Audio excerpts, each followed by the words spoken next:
try out new things. If a strategy isn't working, don't try to brute force it. Try to hit it from a different angle.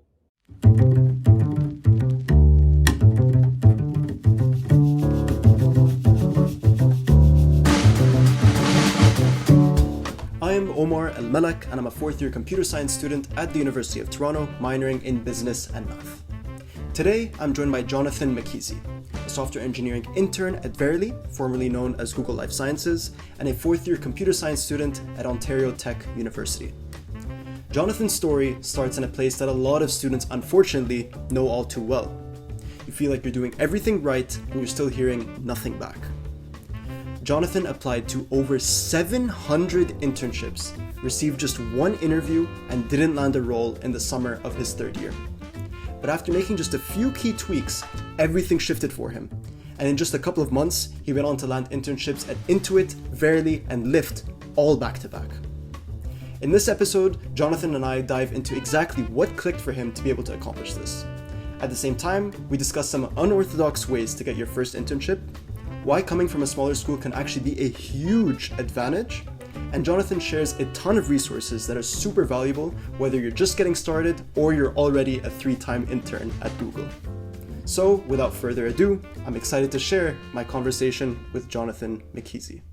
Welcome, John. Super pumped to have you on. How are you feeling? I'm absolutely excited. Thanks for having me on. Of course. I mean, you were one of the people, as soon as I started this podcast, I was like, okay, I need to get John on. And we met at a networking event, which is pretty convenient. And I've been seeing your posts on LinkedIn. We had a chat about this before this episode, and you've been killing it lately. So I wanted to bring you on because your hustle is very admirable. You had a rough patch where you struggled to land an internship. And you turned it around to secure some of the most difficult internships, multiple actually, that you can get as a software engineering student. And we'll dive into that more later in the episode. And what makes it even more impressive is that you're coming from a smaller school. And instead of seeing that as a disadvantage, you and your friends built a very strong tech community out there. And you guys have helped put Oshawa on the map as a place for employers to start paying attention to for young talent. So if you want to give yourself a quick little intro, feel free, and we can head into some icebreakers after that. Yeah, sure. So my name is Jonathan Mckesey. I'm a third-year student at Ontario Tech University. I'm in Waterloo right now for my third co-op at Verily Life Sciences, doing software engineering, and I'm more so on the infrastructure side. So I'm developing developer tooling to help data scientists and clinical informaticists on navigating our data sets. I've previously entered at Intuit and 42 Macros, so more so in the fintech and finance space. And I will be incoming at Lyft in the summer as a software engineering intern. Awesome. All right, we got the quick little intro, and we'll dive into that more later in the episode. Cool. Okay, so let's jump into some icebreakers first. Those who have watched the show, this is the standard practice at this point. So I want to start with, what's one habit that you've kind of taken on that's changed the way that you work or think? Yeah, one habit that I do every single day is journaling. Journaling just helps me self-reflect on my day and helps me improve and optimize certain parts of my life. So, for example, I like to journal about my energy levels throughout the day. So I find 5 p.m. to 8 p.m. are usually my peak energy levels of the day. So after work, around 4 p.m., I'll play my games and everything. And from 5 to 8 is when I'll really lock in on studying. So yeah, journaling is definitely a habit I enjoy doing. How'd you get into journaling at the beginning? I'm curious because I also got into journaling for some time, and I found that it helped. So how did you kind of start doing that? Like when you sat down for the first time, what did you think about journaling? Honestly, at the start, I really thought it was corny. It's like when you're watching a kids show, Dear Diary, something like that. But no, you really get some really good insights from journaling your day. And the way I kind of started was my first internship. They actually gave me a journal and a pen, and they told me you should start journaling the things you learn on your day to day. It'll really help you. So that's really what got me into it. Wow. That's you have a story for it. That's awesome. Yeah. Okay, cool. So you kind of touched on this. But if you have something else, like if someone shadowed a day in your life, Yeah. what would surprise them the most? Yeah, I think what would surprise them the most is that my day to day doesn't have much variance. My day to day is very structured and disciplined. So the night before, I'll always schedule every hour of my day and give it some buffer as well, since nothing is absolute.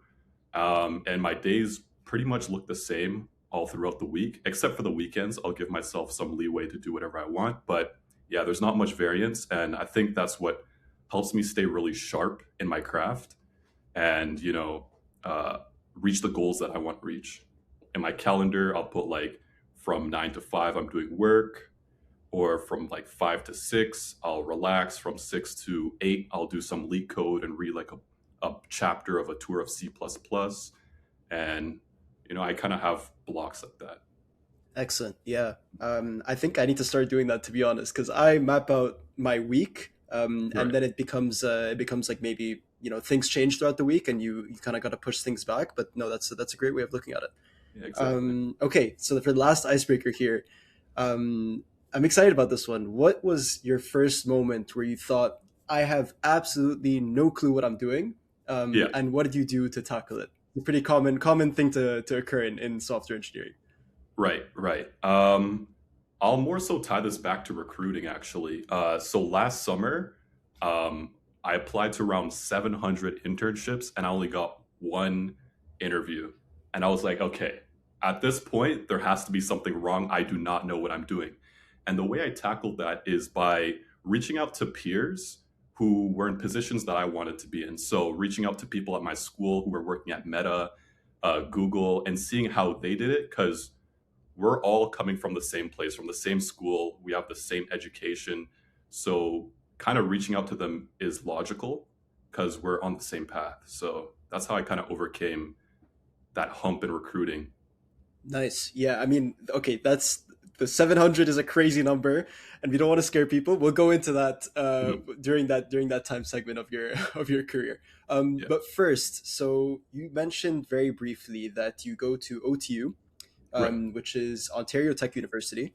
And before we get into Ontario Tech University as a school, looking back, sort of in general, which courses do you think helped you the most in your career, and whether that was maybe building stronger projects or helping you land internships or performing once you got the role? Which ones were the most important, do you think? So, I have a couple classes in mind. So, for interviews, I mean, this is like everybody's going to answer this one, right? Data structures and algorithms, classic course, right?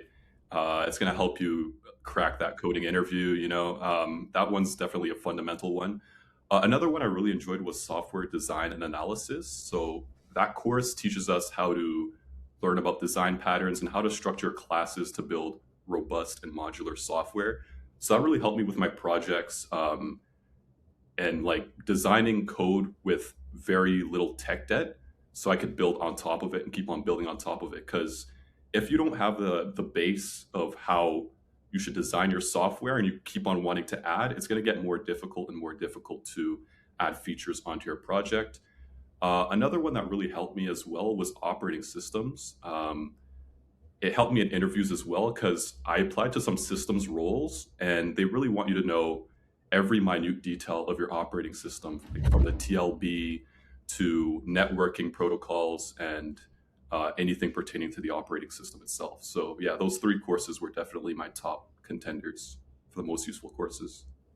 Yeah, fantastic. Yeah, those are the ones that I think I would have to agree. As much as I hated the operating systems, and I know a lot of other people do, it's starting to come up more. It's starting to come up more, especially since AI is really playing a role in what the engineer actually has to do nowadays. It's more so Mhm. decision making, large scale optimization, as opposed to leak code is starting to, well, maybe we'll ask this question later, but leak code is kind of starting to phase out in a lot of interviews from what we're seeing. Right.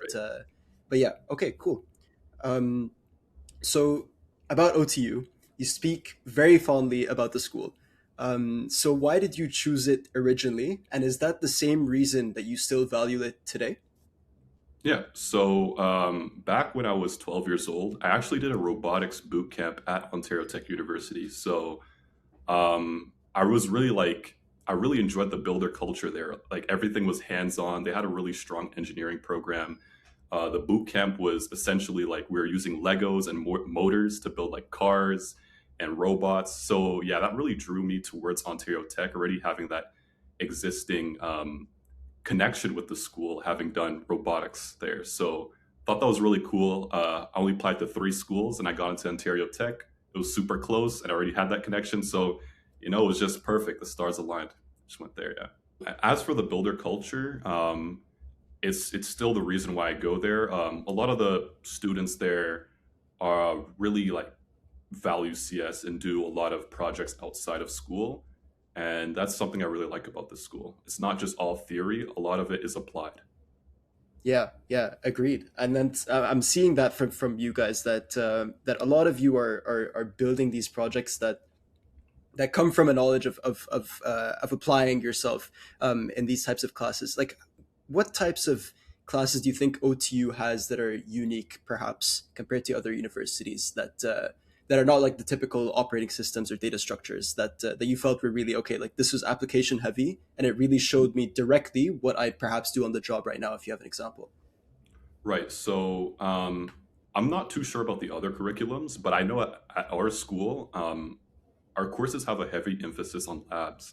So for operating systems, for example, they'll give us like a toy operating system and we could build programs off of it. So like we'll build our own mini file system, our own mini networking protocol. For example, in data structures, they'll have us implement a heap from scratch or implement a linked list from scratch, even though that's very simple. So yeah, it's our school is very lab heavy, and that's what I like about it because it's more of the applied side of computer science as opposed to the theoretical side.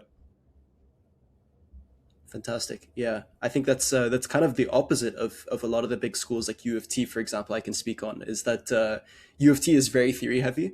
A Mhm. lot of the classes you don't really get into the application until maybe second, third, even fourth year. Um, and a lot of those courses are geared towards research, which yeah, I mean, it kind of just depends on what kind of path you want to go to. But it seems like Mhm. Ontario Tech University, even some schools like Sheridan, I've heard are a lot of application heavy courses. Which yeah, so I kind of guess it different strokes for different folks, I guess. Right. But yeah, okay. So OTU has been a traditionally been seen as a smaller school, but very recently, you and your community I've seen on LinkedIn have really put it on the map, as I said on the in the intro. And you Yeah. guys did that both through strong technical ability that you show in projects and hackathons. But I think equally as importantly, it's been the way that you've engaged the broader tech community on platforms like LinkedIn. Mhm. So how do you think that culture developed? Was it purely technical? Was it the way that you showcased it? Was it a bit of both? What's your kind of take on that? Yeah. So we kind of took a page out of the University of Waterloo's students book. They build a lot, but they don't just build. They're very loud about the stuff they build, right? Waterloo students are all over Instagram Reels, Twitter, LinkedIn. They're always loud about the projects they build, and that's why they get opportunities. So I kind of saw a gap at our school, whereas we had people that were building amazing things. We have researchers working with students at UC Berkeley, MIT, and they're not posting this online. Like, come on, you have to post this. So yeah, I kind of took a stance there, took the initiative to start posting, getting my friends into posting on LinkedIn and X as well. And it led to us getting a lot of opportunities. A lot more students are more aware of our school, which is really good. And I feel like our efforts are having an effect on the broader tech community, at least within Canada and the Toronto area, where recruiters actually are starting to know our school name, and that really gives us a good fighting chance to land these roles. Absolutely, agreed. Yeah, and I'm curious, sort of what goes into that playbook.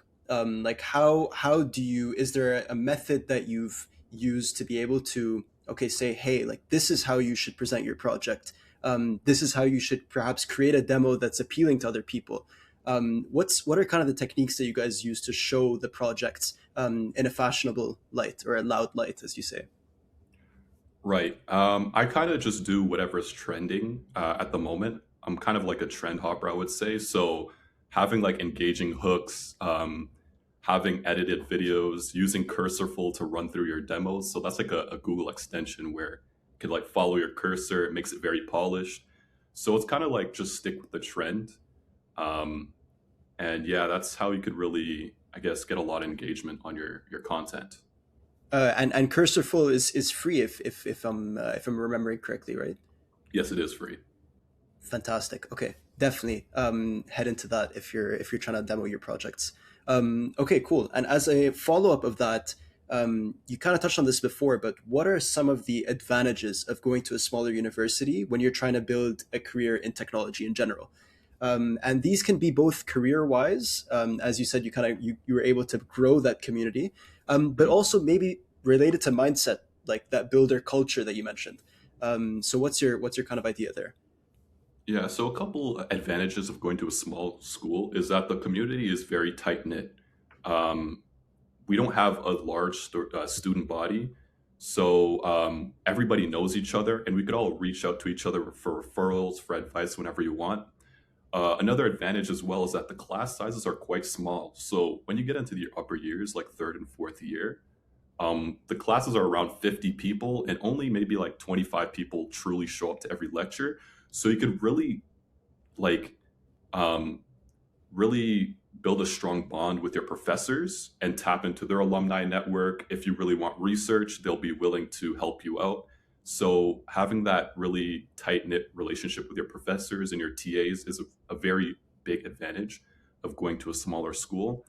Also, joining student clubs as well is much easier, and becoming an executive as well to show off your leadership skills is a very big advantage of going to a smaller school. Those are great points. Yeah, and you kind of took that the step further and then sort of almost built the school around your guys' community, which is great. Mhm. And yeah, I mean, I guess kind of comparing contrasting to U of T and some of the bigger schools. Um, the same sort of theme applies there. If you're at a bigger school, look into trying to niche down into smaller communities. We kind of talked about this on an earlier episode. When you niche down into smaller communities, you start to be able to leverage an alumni network that is smaller. And I think having those smaller, um, alumni networks that you have a common connection to is such a valuable way to get things like referrals and all that stuff, which you inherently get at a small school, Right. which is a good point. Um, Great. Okay. So that's all we have for the education part. We're going to shift over to the career experience now. So your first internship was at a company called 42 Macro, and you landed it in your second year. So Right. what was the process like of landing your first ever internship? Yeah. So just to preface this, I guess 42 Macros wasn't a company I really knew about. It was more so my father. He's really into finance and learning how to protect his capital, and he was subscribed to this 42 Macros guy who gives out good risk research to clients and his other banks and stuff like that. He sells good research. So my dad saw that I was struggling with getting an internship. So he said, "Why don't you just reach out?" And I thought like this was the old boomer way to do it, right? Just reaching out, how would that work, right? You're supposed to apply, you're supposed to go through the pipeline properly. But my dad's wise. I said I might as well give it a try. So um, I found a phone number on his website, and I called him after market hours and I said, "Hey, here are my skills. I really want to work for you." And just that amount of agency allowed me to land that internship without even having a technical interview. He was so surprised that I was bold enough to do that, and he said, "Okay, I'll draft you up a contract. Come work with me this summer." So yeah, that's how I landed it. That's incredible. And it's funny that you say that that's the boomer way, but it's almost like these approaches where like cold emailing, for example, meeting people in these random ways, and yeah, phone calls is the first time I've heard of that one. Is the new way of sort of getting in when there's like 1,000 people applying to a post within a couple of days. There has to be some other kind of way to approach that. So for those who are trying to try out these new avenues, for example, like I've seen some people do it the wrong way, which is like you send out an email with like a crazy subject line to a recruiter. I've seen a couple of those on LinkedIn that Yeah. fall flat. What are some of the ways that you would approach doing that the best way possible? I guess approaching cold emailing. The way I like to do cold emailing is I like to um, make my cold emails very targeted. So I like to target people who went to my school or alumni of the companies that I worked at previously. So there's filters for that on LinkedIn. Like, let's say you worked at, for example, RBC. You can filter people by previous company at RBC, and then you have like that point of connection there. Hey, we both worked at RBC. I see you're working here. Let's talk.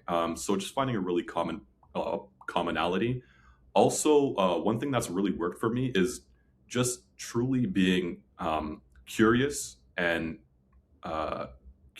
motivated by their experience. For example, I emailed this guy who worked at EA Sports and he worked on the game 2K, and I was like, wow, that's really cool. I really want to know how you got into this position and how like the game 2K really shaped my childhood. Like, can we talk?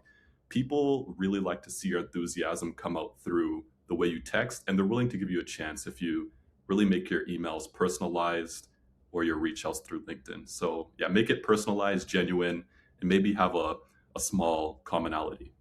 100%. Yeah, the idea of personalization, but also in a lot of cases, not having an ask is the best part. Like if you don't have an ask and you're just there to genuinely learn and you're not looking for an internship at the moment, let's say it's an off season or you already have an internship, for example, and you don't have a particular ask for this person, you just want to build that relationship early, and you can maybe leverage that relationship later on, but they're more likely to give you that the time of day, like, hey, okay, he's genuinely interested about what I'm doing. Right. So yeah, that's a really good point. Okay, cool. So 42 Macro, as you mentioned, focuses on macro investing research. And macro factors investing can be a hard concept to grasp, especially as you said, for a younger student that you were. So when you started your internship, how did you get up to speed on a niche domain so quickly? And how important is that skill for recruiters and also engineering managers when they look at an intern, for example? Yeah. So from the time I got the offer to the start date of the actual internship, I had around 2 months to catch up to speed. So what I did was I did a lot of independent research. So I learned about econometrics on the side. So that's statistics for economics and forecasting, things like that. And I learned about the terms they use.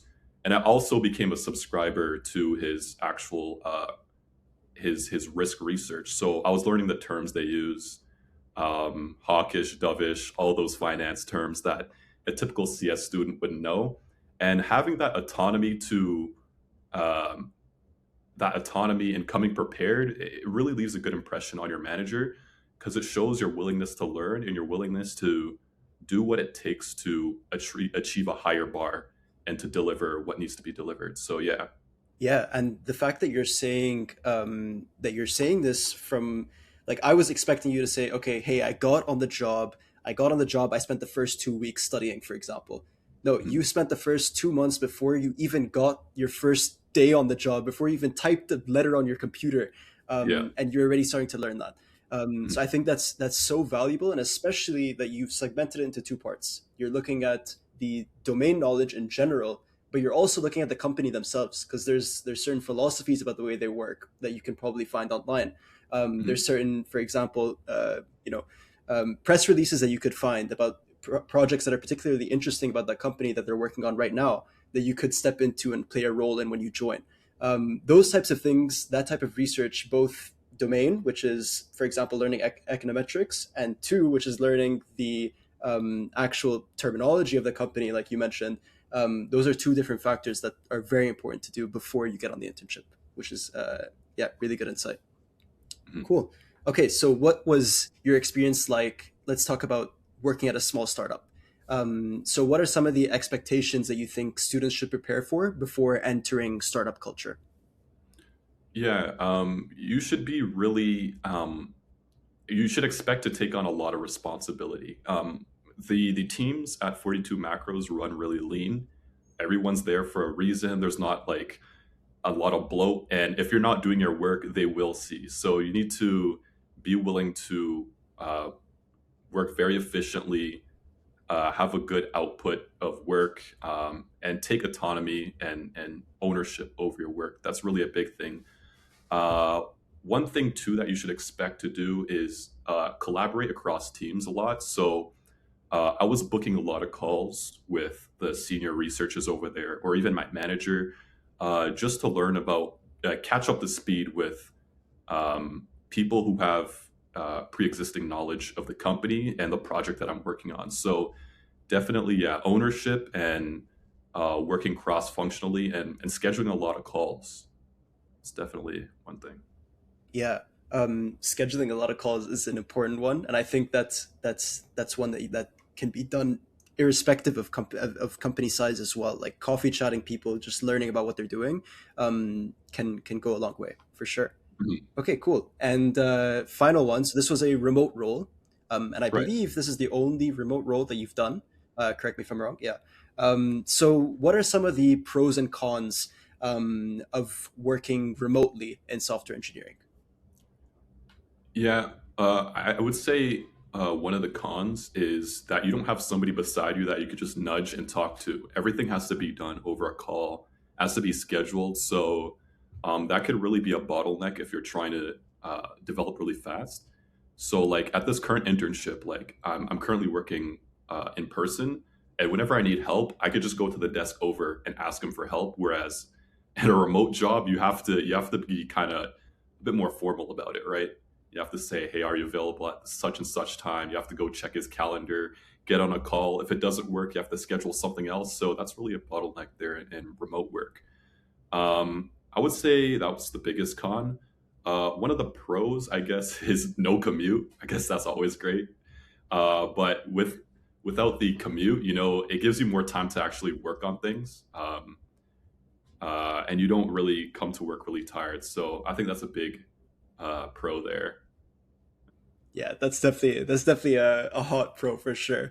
Yeah. But yeah, when you're talking about the con of not being able to nudge someone when you need help, um, what are some of the ways that you are able to unblock yourself? I think this is a really good point because when you are sort of stuck on something and you need help from someone, what do you do in, for example, the hour between right now and when you've perhaps scheduled a call? What kinds of things can you do to fill up that time? Yeah. So obviously, I think reading documentation is a good go-to.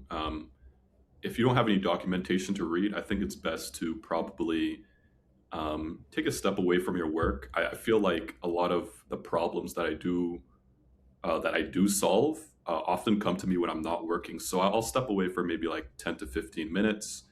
Otherwise, I'm just working on a different task that I'm given, right? So I like to work concurrently. So I'll work on something. If I'm stuck, then I'll work on something else. If I'm stuck, I'll work on something else, and I'll come back. So I'm kind of juggling my tasks in that sense. Fantastic. Yeah, I think a lot of people get blocked and they're like, okay, what do I do now? But being able to weave and sort of see different things is something that I've been working pretty hard on, trying to learn how to do, and I think that's really valuable to managers as well.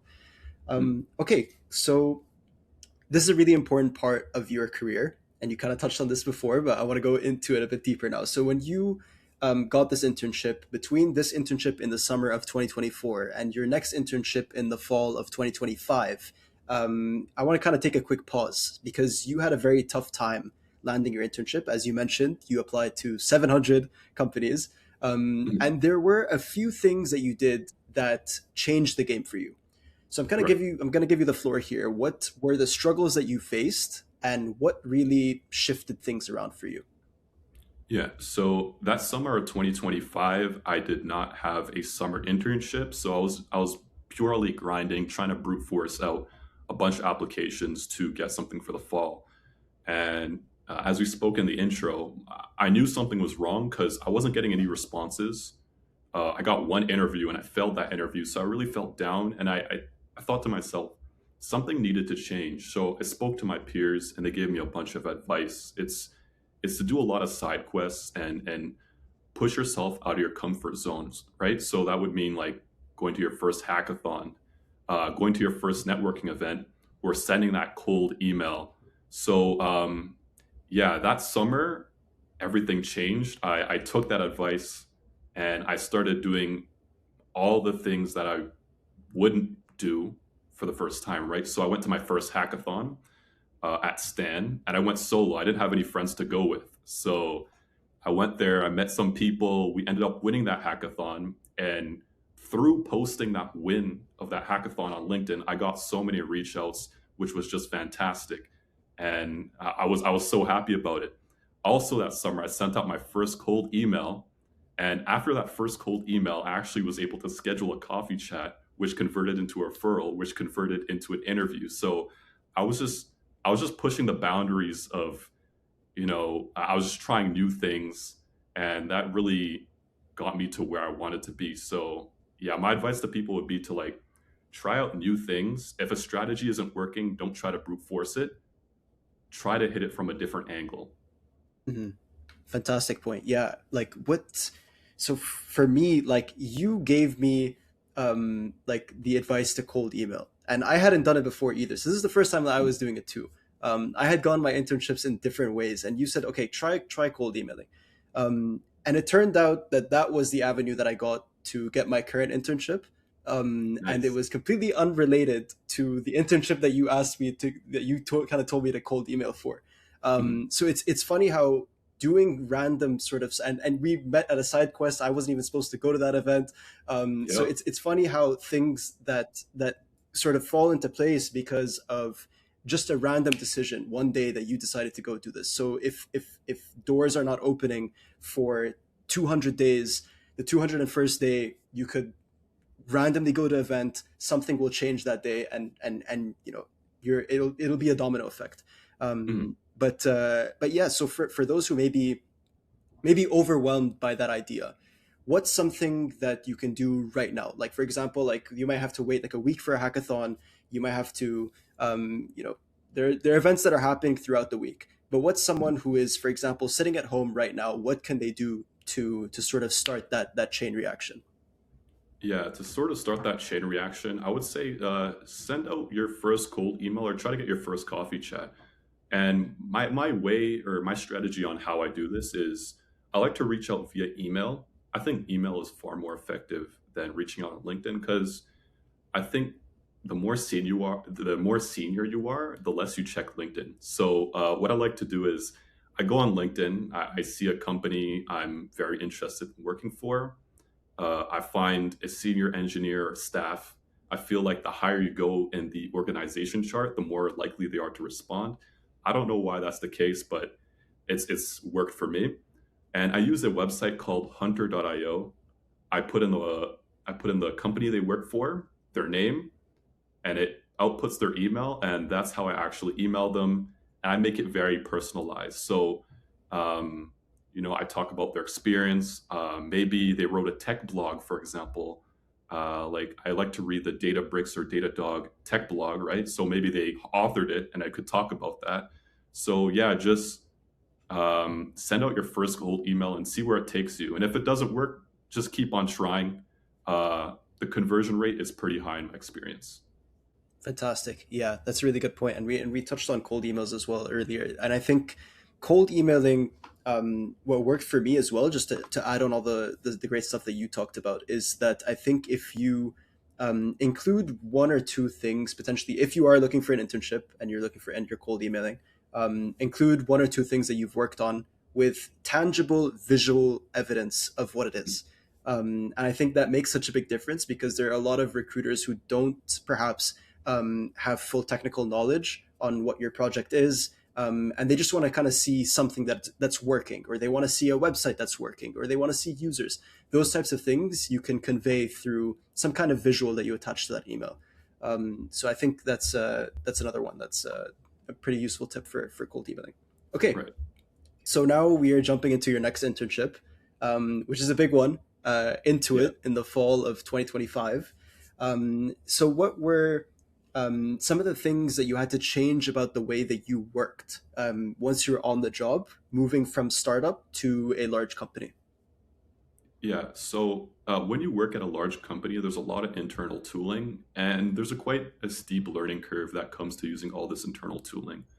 So we have like our own Kubernetes services. We have a whole portal where everything is really plug and play. So getting over that curve of learning this internal tooling is very, it takes some time. Also, the scale of the projects at bigger tech companies are much larger. So getting the entire picture of what you're working on does take some time as well. So one thing that I did do to like overcome that gap in knowledge and context of the overall greater project was I spoke a lot to my mentors and I spoke to a lot of the senior engineers on my team so they could explain to me how each and every single moving part of this microservice architecture really worked. Um, but yeah, internal tooling. Also, there's a lot more meetings too. I would say quite a few meetings. But yeah, that's probably the main differences, right? Just the scale of things.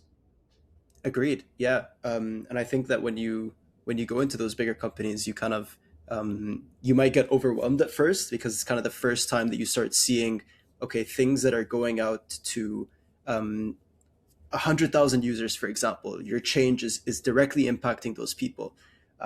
What sort of ways have you been able to kind of you might get psyched out about that, like, oh, like Mm. my work is really important and I need to make sure that I'm not making a mistake here. What are some of the guardrails that are put in place for people who are potentially worried about that? Yeah, so a lot of our code goes through rigorous testing. So we all write our own test cases. We have other members of the team write test cases. A lot of our changes as well are rolled out using feature flags. So it'll be in a dev state, it'll be in a dev area, then it'll go into testing, then it'll go to prod. So there's like three levels of protection there. And one unique thing that I haven't seen at any other company that I've worked at so far, albeit I've only worked at three, but we do something called bug bashes, right? Where if something is in testing, we'll have maybe five members of the team try to break the feature that we made and find any bugs there. So going through all those steps really ensure that what's being pushed to prod is of good quality and it won't break under various circumstances. So yeah, there's a lot of testing. Yeah, yeah. Bug bashes are fantastic. It's also the first time I've heard of the term is on this Mm. internship too. They like you get to see a lot of things not only in what you're building, but you get to identify bugs in other areas, and that's Right. so valuable to be able to find those bugs and communicate them because they can potentially be something that leads to a bigger problem. And oh wow, like the intern found a pretty sick problem that we need to work on.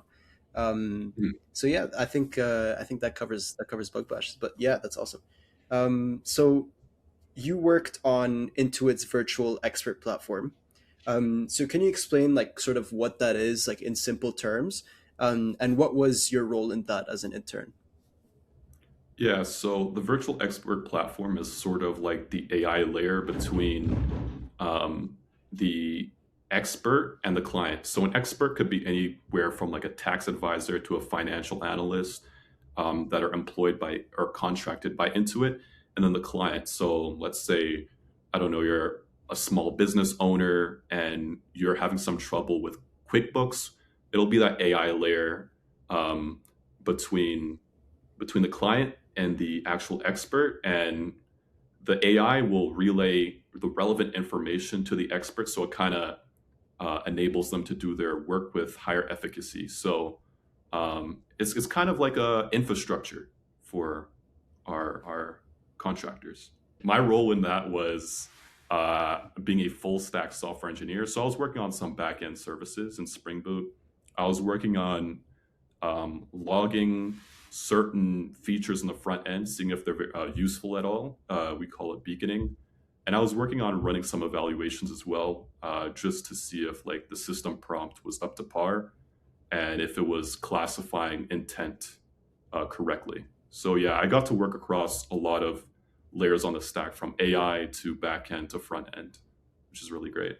Amazing. Yeah. And I'm finding that that concept of building an intent classifier and building an AI layer between two things that don't already have an AI layer between them is an easy way to sort of come up with a project potentially.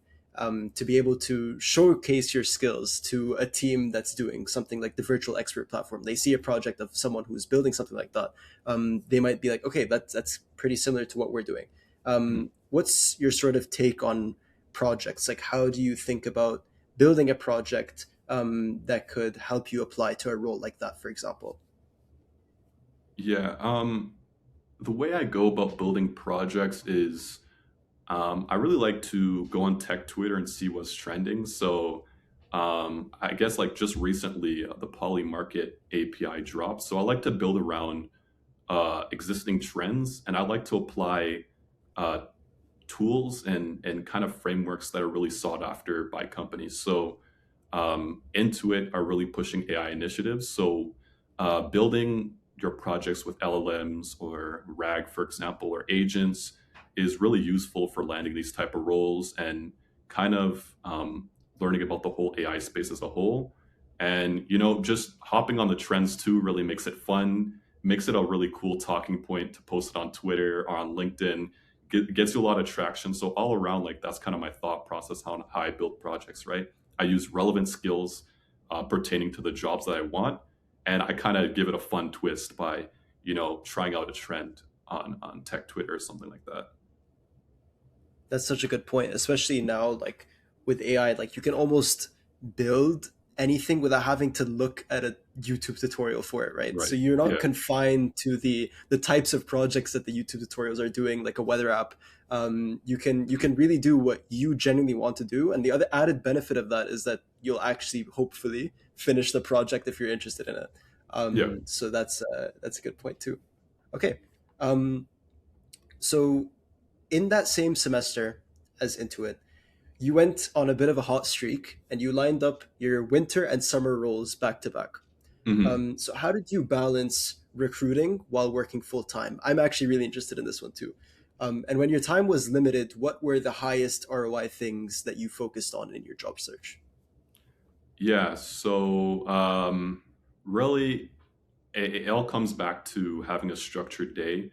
I would really structure my days with very short breaks. So after work, I would probably do like leak code an hour in the cafeteria, get home, relax, then keep on recruiting. So yeah, that's how I would balance it, just scheduling my day beforehand. And you were just talking about the highest ROI things during recruiting, right? Yeah. Yeah. So the highest ROI things I would say for me were to really focus on, I guess, leak code tagged questions. Um, Also work focusing on like the highest ROI algorithm questions that they would ask on an interview. So I wouldn't dive into things like a disjoint set or like the KMP algorithm because those don't really show up on algorithms often.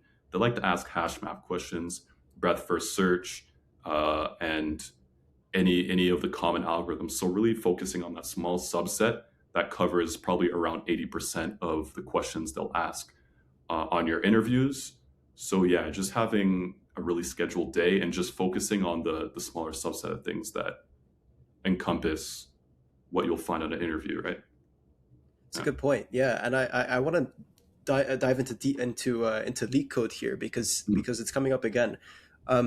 So you mentioned that there are some sort of overarching topics that cover 80% of what interviews are looking for. Mhm. Um, I know that, for example, I've dived into, let's say, Neat Code.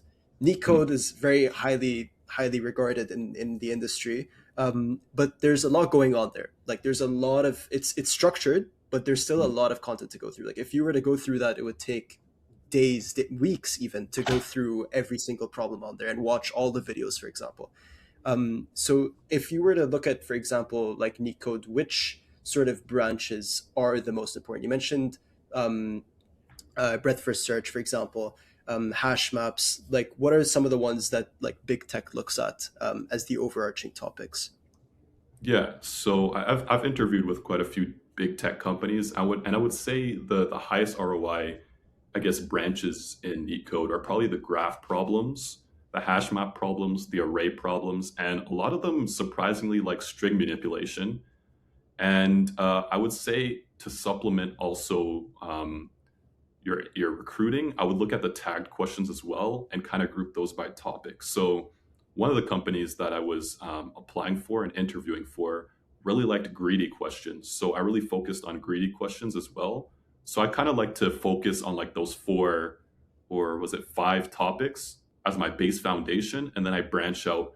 I kind of niche down depending on which company it is, just a little bit. That's so valuable. Yeah, I think having a structured approach to leak code beyond just grinding the entire neat code tree is something that I didn't have, and I think if I knew that, that would have helped a lot for sure. Okay, so next step is where you're at now, Mhm. Verily, which is part of the Alphabet Google portfolio. And it's a high achievement considering just 8 months ago you didn't have an internship at all. Mhm. So, how did that opportunity come along, and what made you interested in Verily? Okay, so the way the opportunity came along, and this is a really cool story because um, I'm technically not supposed to have this co-op. This co-op was only posted on Waterloo Works, so all my interns are from Waterloo. And for those people, the people watching who don't know what Waterloo Works is, it's a exclusive like co-op portal for only Waterloo students. So they reserve seats for Waterloo students. So I wasn't actually supposed to be here, and the way I got it was by actually emailing the director of the Waterloo branch. I told him, hey, that's the same 2K one, right? The 2K email I was talking about. I said, hey, I'm really interested in your experience, how you went from working at EA Sports, working on 2K, working on like the video game that shaped my childhood, to going to Google, then going to Verily Life Sciences. I was like, hey, this is super cool. Cool. We actually didn't end up doing the coffee chat, but he saw my enthusiasm and he just forwarded my resume to the recruitment team. And they gave me the Wow. option to choose whichever term I wanted to intern at. So they said, whether you want fall, winter, or summer, just choose and we'll give you an interview. We'll set you up. So that's how I came around the opportunity. And that's how I was able to land a internship that's only reserved to Waterloo students as someone from a smaller school.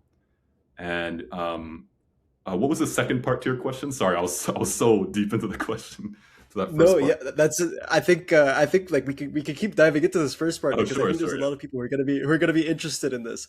yeah, So I mean, I guess moral of the story here is Waterloo Works is not the end all be all. yeah. Mhm. Anyone has a chance to get in, and it's not, and Waterloo in general is not the end all be all. Like, what kind of um what's your opinion on Waterloo in general? Like, what would you say to someone who's going into university and they're like, okay, like it's Waterloo make or break, like, or for example, some of the other common ones like SF or bust. Like, what are your opinions to people who to say things like that, for example? Yeah, I don't really particularly like that toxic culture of like Cali or bust or Waterloo is like make or break. There's opportunity wherever you go, and I know in Canada and Toronto, there's a big inferiority complex when it comes to comparing themselves to Waterloo students. But you can make it from wherever you come from. It doesn't really matter. You just have to put in the work and utilize the advantages that you have. So, like I was talking about the advantages of being at a small school. Like you could get research very easily just by talking to your professor and showing up to lectures. I don't. I would say Waterloo students or U of T students, for example, don't have that luxury since the class sizes are so large. So just make the best of your situation, and yeah, that's what I would say. Just don't subscribe to that toxic culture. Love that. Agreed. Mhm. Okay, let's keep going on Verily then. Right, right, yeah. So you are working on a AI native precision health platform I Mhm. believe it's called Pre. Right. And for people who aren't familiar, what are you sort of building there? What's going on? Yeah, so I'm more so on the data infrastructure side of things. So the data comes into a team called Cortex, which is our main data store. And then I'm the second touch team. And I'm building more so the infrastructure around how our data scientists and our clinical informaticists can view our data and how they could actually manipulate it. So I'm more so working on that infrastructure side. And personally, my intern project is building a catalog. So it's a lot of working with BigQuery, parsing tons and tons of YAML files, and designing for uh, like robust robust like edge cases because the YAML files aren't really like structured, right?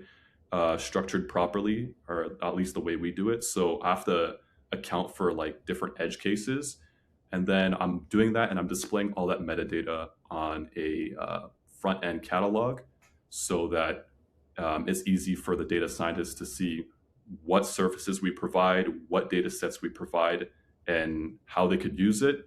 And the overall outcome is that we improve the developer experience and we improve the productivity of our data scientists. Amazing. Yeah. Yeah.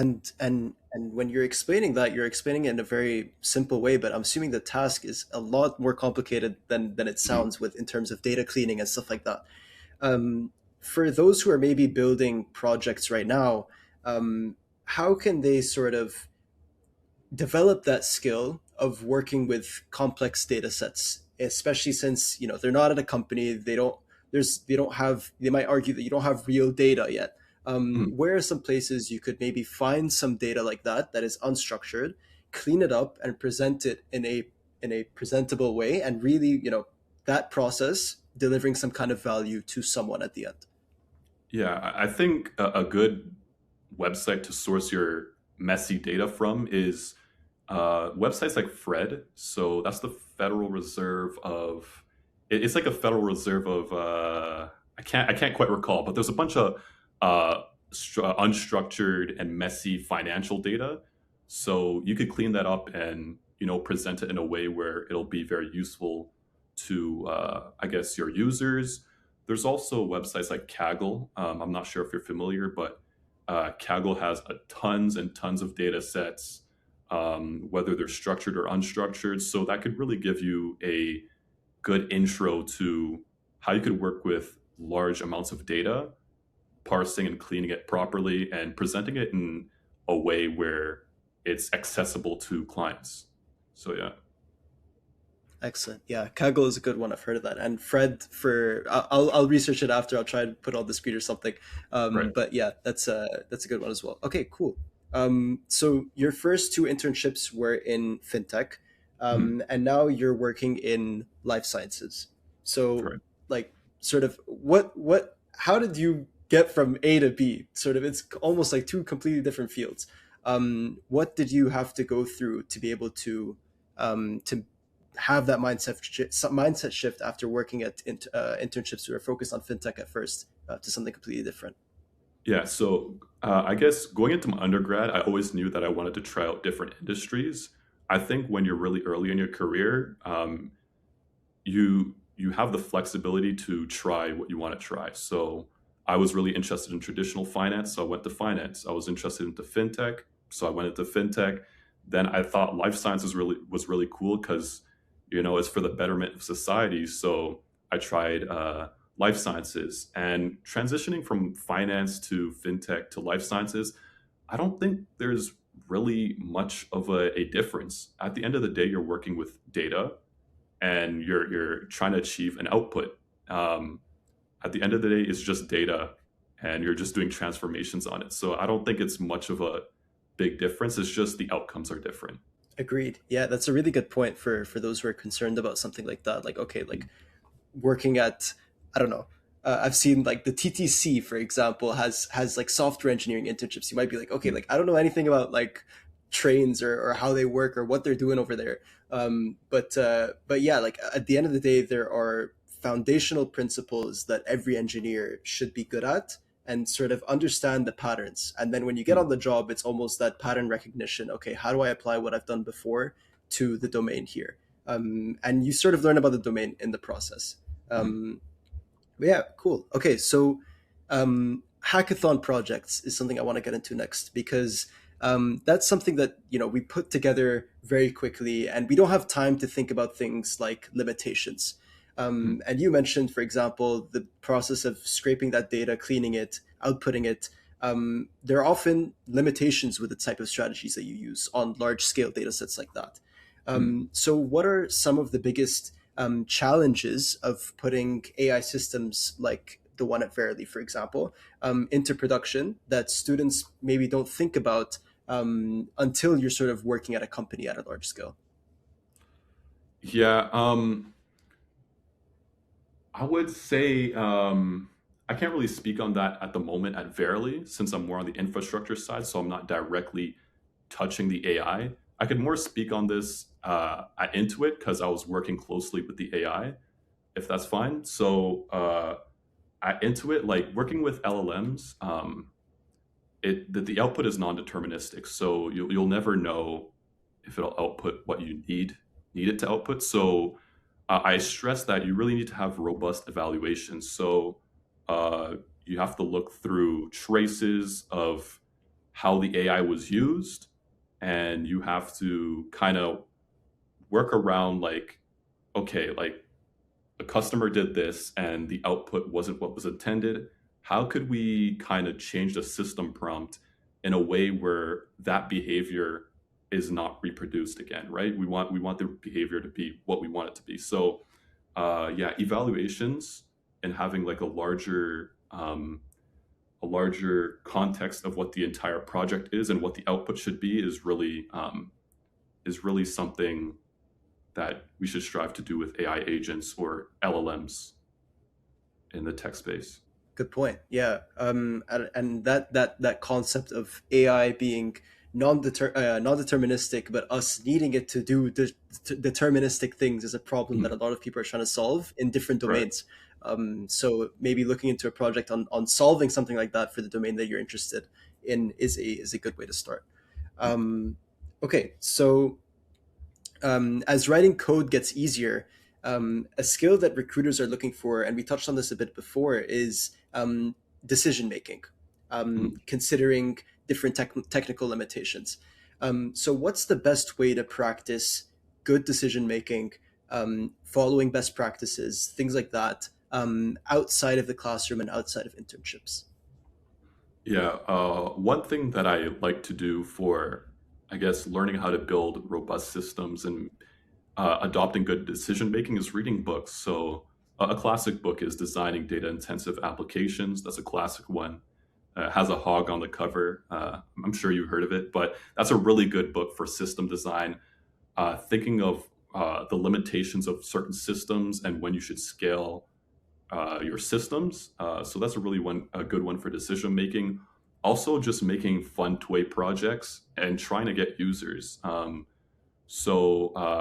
I guess getting users is a very like um, it simulates what you were doing on the job because at a certain point when you have enough users you have to scale, so you kind of learn about the cloud technologies that you need, whether you need to package um, your code into Docker and scale it horizontally.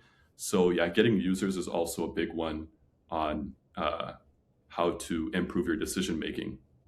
Excellent. Yeah, that's such a good point because there's a lot of projects out there that end up floating around after hackathons and they don't get users, and it's like, okay, how do I actually learn that skill of being able to make that decision making? And with AI, sort of eliminating that lower entry level sort of role, that decision making is what's separating a lot of the good engineers from rely on AI all you want for code. That's an important thing to learn as well. But the decision making is what sort of sets you apart. Mhm. Um, okay, so now we're finally at. Well, you're not there yet, but you've gotten the offer, and you will be going Yeah. to Lyft, which is your next internship coming up this summer, which is very exciting. And I've noticed that Lyft's been ramping up their recruitment in Canada. And a lot of people are interested in it. So, what was your interview process like, and sort of how were you able to stand out at Lyft? Yeah. My interview process was, it was 3 rounds. So they had like a take home assignment. And what I really like about Lyft is like it's not like a regular like code signal OA or like a hacker rank. It was done through this service called Glider, I believe, where they give you like a technical design document and you have to explain the trade-offs of different designs or different how can I put this? So it's like a technical design document, and whoever wrote the technical design document made certain designs, and you have to explain the trade-offs of whether you should use this data structure or another data structure, and you list out the pros and cons, and it kind of like tests your overall systems thinking, which is really cool. So that was the Wow. first round for the take home. The second round was a standard leak code round, so it was 1 hour. And one way I did stand out in that leak code round is uh, by communicating very effectively. So um, I like to say like when I do my interviews, it's never silent. So every line I'm coding, I'm explaining why I'm doing something. I like to bounce ideas off the interviewer, or when I'm coding, I like to say like, "Is it fine to proceed? What do you think of this?" So it kind of puts you in a position where it shows like you're very coachable. You know how to communicate effectively, and that's a strong hiring signal for interns, I would say. And then there was a third and final round, which was an hour and a half.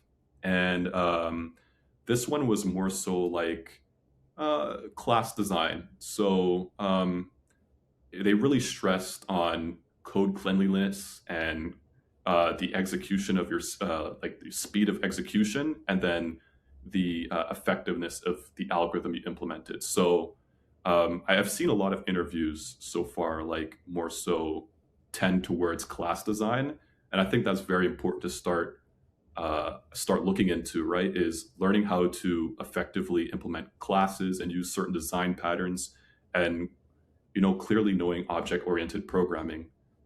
So yeah, that was the process for Lyft, and yeah, I stood out by just communicating effectively. Yeah, I think you really hit the nail on the head on like the types of things that you're talking about are valuable, Mm, because you're you're explaining the process, but you're saying that the sort of things that stuck in your mind about why you actually did well are the mm, communication parts, because you're not always going to get the answer right. There are going to be parts where you're stuck, but as you said, bouncing off of the recruiter, getting those ideas, taking moments to pause with the recruiter to make sure that they understand what you've done, and maybe talk about plans like, okay, what is my next step from here? I'm going to mm, explain my next step. Does that sound okay to you? So that type of stuff is the stuff that sort of does set you apart, as you mentioned. But no, that glider thing is interesting. I've mm. never heard of something like that. And I suspect that a lot of companies will start to move towards things like that very soon. Yeah, Maybe we need a leak code, a new leak code for stuff like that. That would be cool. yeah, yeah. Um, all right, so I won't drill too much on Lyft because you're not there yet. We'll save that too for the next time you're on.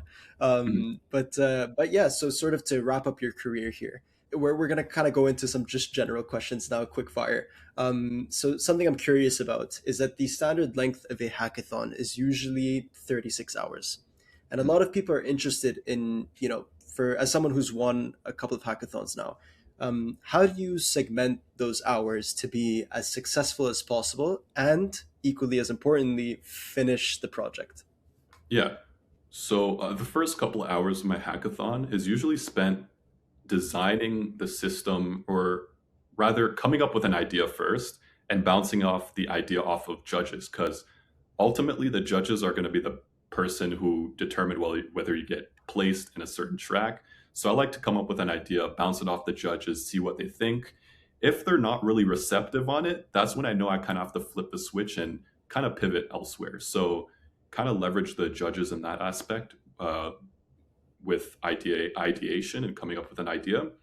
And then the next couple of hours is actually spent designing the system. So making a full system design diagram, which tools we want to use, which APIs we want to use, and depending on the tracks, how we could like weave in certain APIs. Like let's say a hackathon is sponsored by 11 Labs, which is like the text to speech API. You kind of want to weave that into your project somehow if you're applying for that track. So yeah, designing the overall system. Then the next couple of hours, I would say, I guess for the next 8 hours, I like to try to code up the solution, come up with a very bare bones MVP.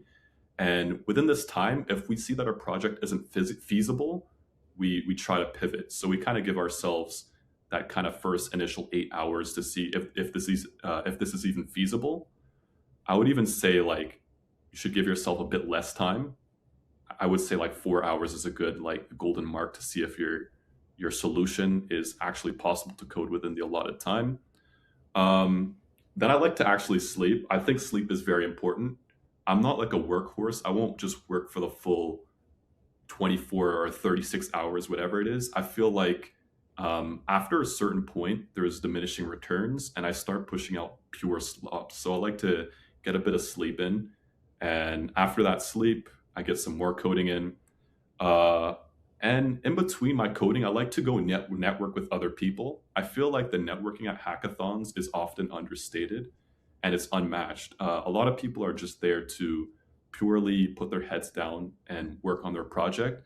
I like to talk to the judges, to the sponsor, go up to the booths, see what other people are working on, kind of get my name out there.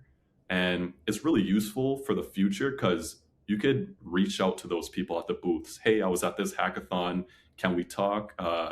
You could get a referral through there. You can make friends. So I think like networking um, between your breaks and coding is really important. So that's usually how I structure my hackathons. Yeah, there's so many gems in that. Each time you're saying something, I go like, oh, like that's such a good point. Right. But yeah, I think like the idea that you're kind of getting at here is balance within the hackathon, right? You're not Mhm. just there to put your head down. You're there to this is the first time I've heard of this actually, is speaking to the judges ahead of time. Mhm. Not only to get some insight on the work that you're doing at that moment, but also those judges are often there from pretty um, tech forward companies. Mhm. If they're having that sort of mindset, like, hey, I want to go mentor interns in the industry, they're probably pretty passionate about what they do. So I think that's a great way to get into the network of those types of people, and also to learn from them too in that moment. Okay, is my project Mhm. worth it? And the second point that you talked about was evaluating whether the project can be finished. Oftentimes people will start the project and the idea is not so great, but it's sort of like a sunk cost. Like, okay, I need to finish this, even if maybe the idea is not so great, or I need to get something that's working out of this. But no, you can pivot in that time and maybe come up with something that can still be finished within that period. So I think those are some pretty good takeaways from that. Right. Okay, so far I've been trying to avoid the technical part as much as I could, Yeah. but I know that some people will who are watching this might be a bit more technical, and they kind of want to know if you could narrow it down to like five tools, let's say languages, frameworks, applications, anything like that have come up in your software engineering internships the most. Mhm. What would they be, and what are the best ways to learn them? Frameworks. So as for frameworks, I would say on my internships, I've used a lot of Google Cloud. So I've been mainly using like the GCS. So that's a Google Cloud Store, and that's buckets where you could store, I guess, any form of data. So knowing how to query in GCS is very important, at least in my internships. I guess also another important thing is using Python. Python for scripting is very important. Just automating small tasks here and there. I've used Python throughout all my internships. Um, for frameworks, React is a very important one if you're a full stack engineer. Most most full stack jobs at big tech companies will require you to know like React or Angular, some popular front end frameworks. So knowing like React internals, knowing how to optimize certain processes using like use memo or use callback is very important. So just know like have very strong foundations in knowing which hooks to use when and where if you want to go through the full stack or front end route. Um, Couple other things, object oriented programming. All my internships have used some sort of object oriented programming language, whether it was Java, Python, or C++.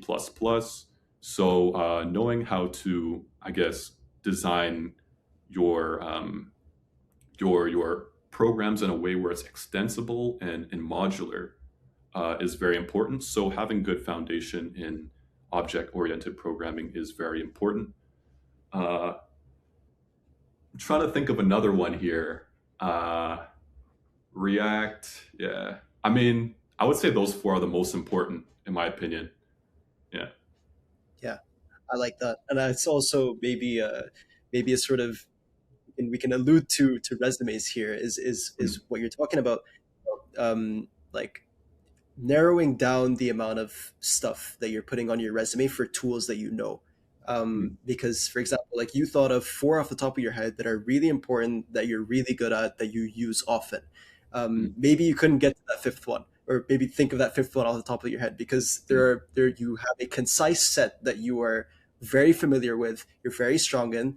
Those are the ones you put on your resume. Right. Okay, so I think for some of the last couple of questions here, in general, how would you get over a fear of interviews? This is the first time I asked this on the show, so I was curious Mm. about it. Yeah. One of the things that helped me like so much, and I don't see many people doing these, but you should really start doing them, and it's mock interviews. So if you could get your friend to find the leak code tag question bank for a certain company, make them mock interview you. So I did a plenty of mock interviews for Lyft.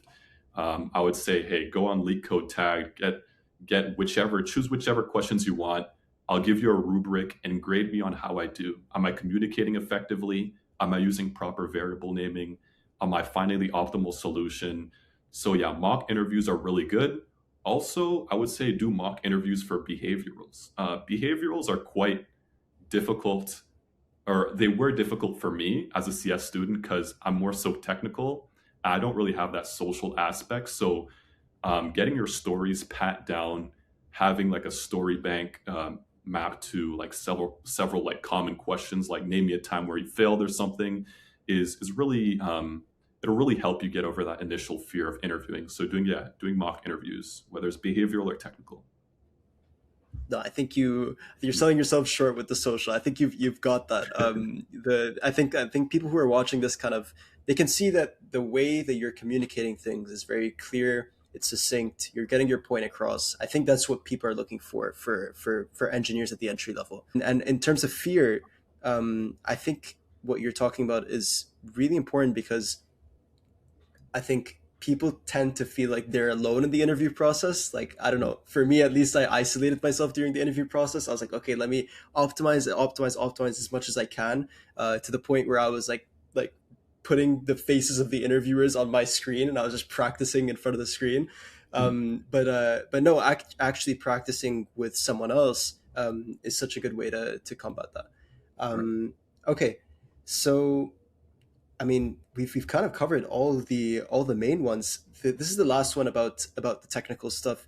So you started university in 2022, which was before the AI bubble sort of erupted, and you've seen not only the tools grow, but also the workflows, which is something that I'm seeing now, in my own internship as well.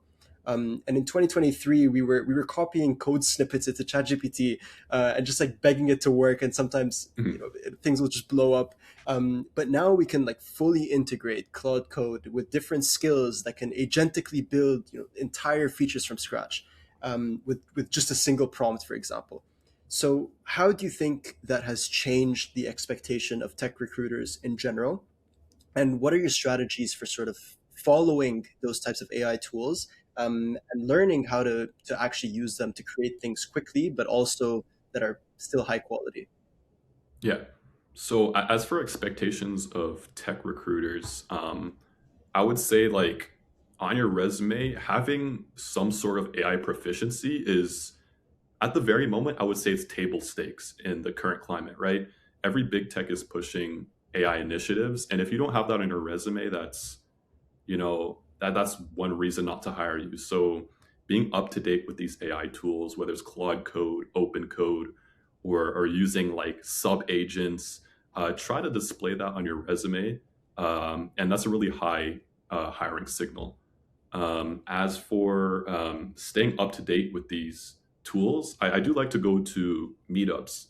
So there's this website called Luma. I'm not sure if you're familiar, but you could go to Claude Code meetups. There was an Open Claw meetup here in Waterloo not too long ago. So just staying in the communities, staying up to date will keep you really sharp on the current trends that are going on in AI.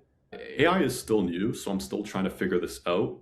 But I guess most of my code is generated with AI, but I think over time and with experience, you're able to identify code smell, and code smell is effectively like things that aren't that you don't want in your code. So let's say like using magic numbers somewhere, or not using a design pattern when you're supposed to be using a design pattern, and that comes with experience. That comes with reading other people's code. So when the senior engineer on my team kind of puts up a PR, I'll look at it so I could see what's the standard that I should be at. Also, another thing is, I guess, building with speed and not sacrificing quality is taking everything AI gives to you with a grain of salt. So if you're not quite sure why it's developing something, you want to dig deep into why it's doing that. So I'll ask AI, why are you implementing this function? I'm being very skeptical of what it gives me, and I'm digging deep into what's happening under the hood and why it's making this certain decision. So yeah, just taking what AI gives you with a grain of salt. Agreed. Yeah, I think those are really good points. The way that that AI like sometimes will output something for me, and I'm like, Mhm. okay, like why did you do this? And it's like, oh, actually, like I don't have like it doesn't have a reason why it did it. Yeah, classic. And it's yeah, it's like okay, then can we do it this way? And it's like, yeah, the way that you're suggesting is actually better than the way I did it initially.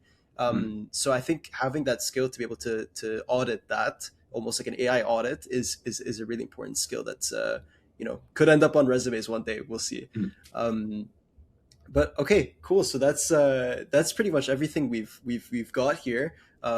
If you've watched the show, this is the part where I say, if there's one piece of advice you have for someone just getting into software development, what would it be in 10 seconds or less? Yeah, don't just write code. Learn to read code, and you'll learn a lot of stuff from reading other people's code. So whether that's reading open source software from Bloomberg or somewhere, or reading the PRs of the senior and staff engineers on your team. Amazing. Perfect. All right. Thanks so much, John, for coming on. This has been a very insightful episode. I mean, the types of websites and things like that, resources, actual tangible resources you've given, are some that I've used as well, and they're fantastic. I highly recommend for meetups, Luma, obviously Neat Code, Fred we spoke about for financial data, etc. Kaggle for different unstructured data, being able to learn that.